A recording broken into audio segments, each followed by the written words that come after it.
Une œuvre d'art est-elle nécessairement belle? Sujet numéro 2 pour le bac ES. Pour commencer, quelques petites définitions. D'abord, définir comme on peut, il ne s'agit pas de donner une définition du dictionnaire, de faire avec ce que l'on a. Donc, petite définition de l'œuvre d'art. Une œuvre d'art, c'est un objet fabriqué par l'homme, c'est un objet donc un peu technique, c'est ce qu'on appelle un artefact qui se distingue de l'objet naturel. Mais ce qui va différencier l'œuvre d'art de l'objet technique, c'est d'abord le fait que cet objet artistique n'a pas d'utilité, là où l'objet technique est fabriqué pour avoir une utilité. Et ce qu'il y a d'assez remarquable, c'est que lorsque l'on veut définir une œuvre d'art, on fait assez spontanément appel à la seconde notion ici, qui est la notion de beauté, qui là aussi est une notion difficile à définir, mais il faut s'y essayer dans une introduction. Donc, définition un peu préliminaire, définir la beauté en invoquant l'idée qu'il s'agit d'un certain plaisir esthétique, et peut-être avoir en tête cette distinction entre le beau et l'agréable, au sens où le plaisir que je ressens lorsque je contemple une œuvre d'art n'est pas un plaisir intéressé, à la différence par exemple du plaisir que je ressens lorsque je mange. Bien. Donc deuxième définition, et enfin très important, le nécessairement ici, dans le sujet, qui est aussi une notion repère. On ne demande pas si une œuvre d'art est belle, on demande si elle est nécessairement belle. Alors nécessairement, qu'est-ce que c'est? Et nécessaire, ce qui ne peut pas ne pas être. Le nécessaire s'oppose donc au contingent. Le contingent, c'est ce qui pourrait ne pas être. On nous demande donc ici de savoir si une œuvre d'art est toujours belle, si elle est nécessairement belle. Alors, dans un premier temps, à la question posée, on a quand même tendance à répondre, et c'est ce qui semblait ressortir de la définition des termes, que c'est la beauté d'une œuvre qui me permet de la qualifier d'œuvre d'art. Je peux assez spontanément me référer ici à mon expérience personnelle. Je dis qu'il y a art à partir du moment où j'estime que l'œuvre est belle, où elle me procure un certain plaisir esthétique. On peut même aller plus loin et dire que je peux dire qu'une œuvre est une œuvre d'art quand je peux invoquer certains critères plutôt objectifs et qui me permettent de définir cette œuvre comme œuvre d'art. Par exemple, je vais dire que cette œuvre est une œuvre d'art et qu'elle est belle parce qu'il y a une certaine proportion, une certaine symétrie, une certaine harmonie, un certain équilibre, etc. Bien. On peut ici, par contre, faire l'objection qui serait que, oui, mais ces critères, proportion, symétrie, harmonie, est-ce qu'ils ne sont pas finalement relatifs à un certain contexte, à une certaine époque? Est-ce que les canons de beauté que vous invoquez ne sont pas dépendants du moment où vous vivez, de votre éducation, etc. Bref, on peut assez rapidement faire l'objection du relativisme esthétique, mais à cette objection, on peut répondre que, certes, il y a une diversité de goûts dans les faits, tout le monde n'a pas les mêmes goûts, mais que cette diversité de fait des goûts n'est pas forcément une diversité de droit. Dit autrement, il faut bien avoir en tête qu'on peut apprendre à apprécier la beauté d'une œuvre d'art, que ce n'est pas spontanément, immédiatement, que l'on peut dire qu'une œuvre d'art est belle.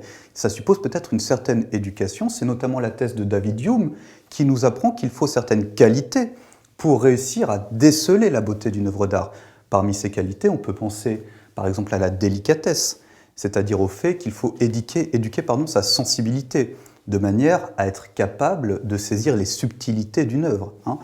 Pour prendre un exemple simple, si on a une oreille qui n'est pas tout à fait éduquée, elle sera plus sensible à la musique que l'on dit populaire, avec des traits plus simples et plus grossiers, là où par exemple le fait d'apprécier ce qu'on appelle la musique atonale demande une certaine éducation, une certaine délicatesse. Bien. On peut penser à une autre qualité, après la délicatesse, on peut penser à une certaine éducation, une certaine pratique, connaître l'histoire de l'art par exemple, avoir fréquenté des musées, tout ceci me permet d'apprécier à sa juste valeur la beauté d'une œuvre d'art. Et enfin, on peut aussi estimer qu'il faut se débarrasser de certains préjugés quand on apprécie une œuvre d'art, quand on en fait l'expérience. Là, on peut penser à par exemple ce qui est arrivé aux premiers impressionnistes. Si les premiers impressionnistes ont été mal reçus, c'est en raison du fait qu'on avait un préjugé sur l'art, et ce préjugé était le suivant: l'art devait être figuratif. Et si l'art doit être figuratif, alors la volonté des impressionnistes ne passe pas. Donc vous voyez, certaines qualités qui doivent être apprises et qui me permettent de dépasser cette idée qu'il y aura un relativisme esthétique, certaines qualités qui permettent de dire que le goût s'éduque, et de dire au fond que c'est bien la beauté d'une œuvre d'art qui, malgré la diversité des goûts, me permet de la qualifier d'œuvre d'art. Ça, c'était pour la première partie, pour ce qu'on appellerait l'opinion commune. On peut faire une transition ensuite et réfléchir aux limites de cette perspective. Si, en effet, c'est la beauté qui devait définir une œuvre d'art, alors on serait, semble-t-il, assez rapidement contraint de refuser certaines productions artistiques qui ne font pas du tout de la beauté un critère pour définir l'œuvre d'art. Je pense aux œuvres de l'art contemporain ou de l'art conceptuel, qui peuvent même être parfois laides. Et on peut même également s'interroger sur la question de savoir si c'est vraiment toujours la beauté d'une œuvre d'art qui me fait l'aimer en tant qu'œuvre d'art, ou s'il n'y a pas d'autres facteurs plus ou moins conscients qui me font me tourner vers cette œuvre d'art. Alors, dans un premier temps, et dans cette deuxième partie, on peut revenir sur ce qu'on a dit tout à l'heure. On disait tout à l'heure qu'il y avait des critères un petit peu classiques, la beauté, l'harmonie, la proportion, la symétrie, qui permettaient de définir l'œuvre d'art.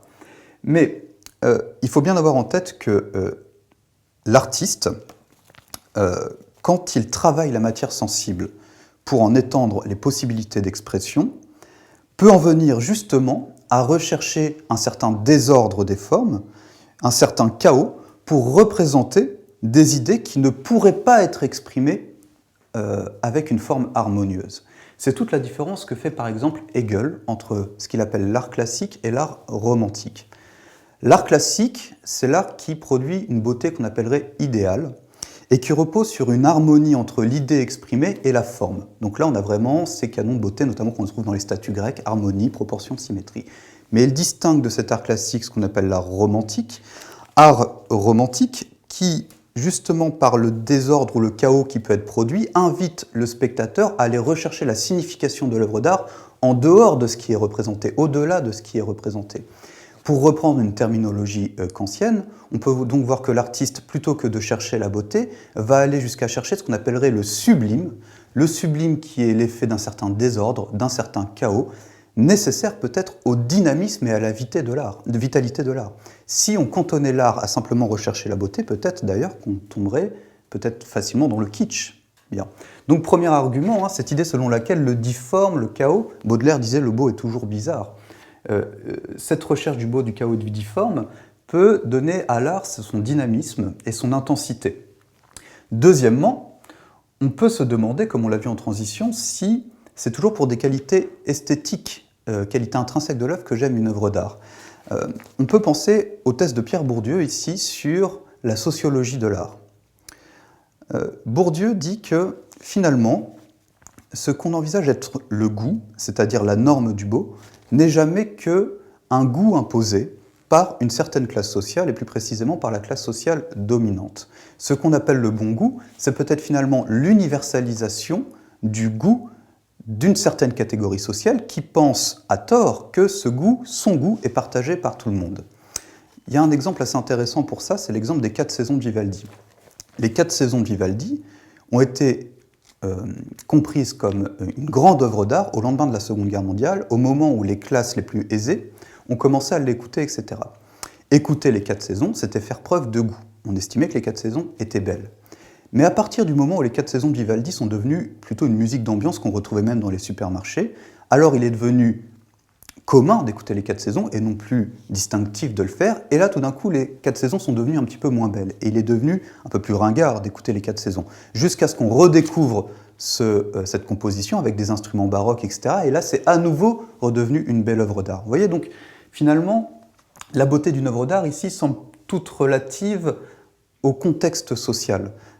Dire qu'une œuvre d'art, c'est beau, c'est peut-être d'abord l'effet d'un jugement de classe, inconscient. On serait peut-être déterminé à se tourner vers telle ou telle œuvre d'art plutôt que vers une autre, moins en raison de la qualité intrinsèque de l'œuvre que pour des raisons sociologiques. Bien. Donc ça, c'est plutôt pour définir les limites de la beauté, si elle devait caractériser essentiellement l'art. Mais enfin, si on s'en tient à cette thèse-là, on voit bien qu'on tombe assez vite dans un relativisme esthétique. Si vraiment ce qui fait que j'aime une œuvre d'art, c'est pas sa beauté, alors finalement, presque tout va pouvoir devenir une œuvre d'art et ça devient assez rapidement problématique. C'est la raison pour laquelle il faut essayer de sauver la notion de beauté pour définir l'œuvre d'art, mais peut-être moins en faisant reposer la beauté sur l'œuvre en tant que telle que sur le geste créateur de l'artiste. C'est tout ce que nous apprend finalement le mouvement de l'art conceptuel qui est né avec Marcel Duchamp, qui le premier, vous savez, avec ce qu'on appelle les ready-made, a exposé des objets qui n'étaient pas forcément beaux dans des musées, mais qui sont pourtant des œuvres d'art. On songe par exemple à son urinoir. Bien. Et ben, ce que nous apprend ce mouvement de l'art conceptuel, c'est qu'il faut prendre en considération, tout autant que l'œuvre, la figure de l'artiste. Plus précisément, le geste de l'artiste devient aussi important que l'œuvre elle-même. Et ce geste de l'artiste semble même délivrer une vérité essentielle, c'est qu'il est difficile, voire impossible, de séparer l'œuvre d'art du projet de l'artiste en tant que tel. Et de fait, il y a toujours eu, à toutes les époques, un discours extérieur à l'œuvre qui permettait de rendre l'œuvre compréhensible. Une œuvre d'art, donc, n'est pas nécessairement belle en tant que telle, mais elle est œuvre si on réussit à déceler une certaine beauté dans le geste de l'artiste créateur. Peut-être que la beauté résiste moins dans l'œuvre que dans le geste. Et on peut poser la question pour terminer de savoir qu'est-ce qu'un beau geste créateur. Eh bien, finalement, ce geste créateur sera beau si on le rattache à la conception du geste génial. Qu'est-ce qu'un geste génial? C'est un geste qui se caractérise par ceci qu'il est original, absolument original, qu'il a une capacité à se démarquer de certaines normes, de faire rupture, original, ambitieux, mais surtout pouvant donner lieu à certaines imitations. La beauté d'une œuvre d'art n'est donc pas un critère suffisant pour dire que c'est de l'art, puisqu'on ne la retrouve pas toujours. L'œuvre d'art n'est donc pas toujours nécessairement belle. Par contre, il semble qu'il soit nécessaire d'envisager le geste artistique comme beau, si l'on veut parler d'œuvre d'art véritablement.